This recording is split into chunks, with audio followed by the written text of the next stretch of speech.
Members, going back to the matter at hand, you will recall that my predecessor, Speaker Kenneth Marende, was faced with a similar situation in April 2009 during the 10th Parliament. At the time, President Kibaki had appointed his vice president as the leader of government business in this House, which prompted the then Prime Minister to write a letter to the Speaker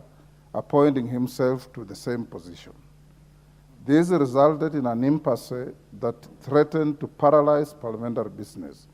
In his ruling, honorable members, Speaker Marende broke the deadlock by adopting an interim measure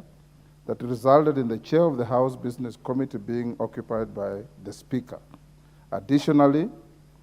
the Speaker tasked the joint government chief whips to run the affairs of the government in the House and threw the ball back to the President and the then Prime Minister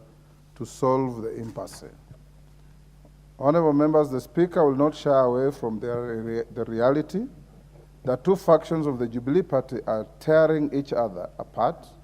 and are unfairly dragging the Speaker into their wars of supremacy. However, to the extent that both factions collectively and separately have a stake in the conduct of parliamentary business, I'm inclined to exercise the powers conferred upon me by Standing Order Number 1 to facilitate the continuity of the business of the House until such a time as the competent authorities make a final determination with regard to the disputes relating to the affairs of the Jubilee Party. In summary, honorable members, I guide the House as follows: that there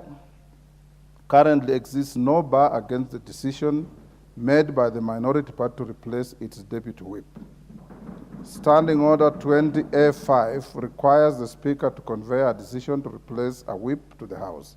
In this regard, the Honorable Mark Mwenje MP forthwith replaces Sabina Chege MP as the deputy whip of the minority party.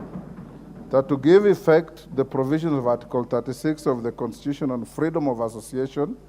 and Article 38 of the Constitution on Political Rights, which confer upon each member of the House the right to determine which entities they wish to be associated with and right to make political choices, order.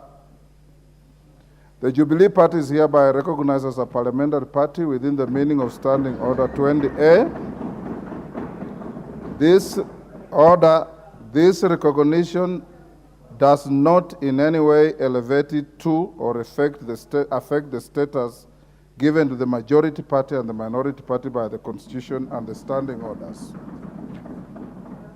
That consequently, the Honorable Sabina Chege, by virtue of the written support of 21 members out of 28 members of the Jubilee Party in the House,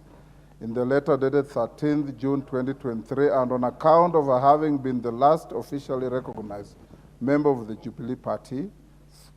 forming part of the leadership, is allowed to perform in the interim the role of the whip of that party in the House. That the foregoing guidance is issued in the interim purely for purposes of facilitating the continuation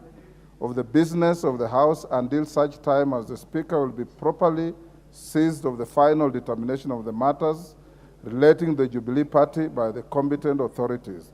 The House is accordingly guided.